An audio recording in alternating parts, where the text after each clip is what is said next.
बिस्मिल्लाहिर्रहमानिर्रहीम। अस्सलाम वालेकुम व्यूअर्स, क्या हाल है? उम्मीद है सब ठीक होंगे। अल्लाह ताला सबको अपने घरों में खुश रखे, आबाद रखे, आमीन सुम्मा आमीन। जी तो व्यूअर्स, आज हम आप लोगों के लिए बहुत ही ज़बरदस्त वजीफ़ा लेकर आए हैं।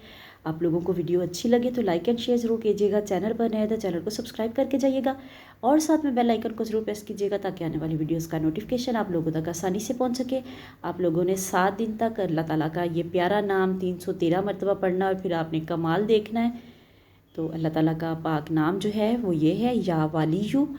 इसको आपने 313 मरतबा पढ़कर पानी पर दम करना है और उसके बाद घर के चारों कोनों पर दमशुदा पानी का छिड़काव करें। आप अपने सारे कमरों में, सहन की दीवारों पे, सब पे छिड़काव कर सकते हैं। इंशाअल्लाह घर हमेशा आबाद और कुदरती आफात से बचा रहेगा। वीडियो को सदका जारिया समझकर शेयर ज़रूर करें ताकि बाकी लोगों का भी फ़ायदा हो।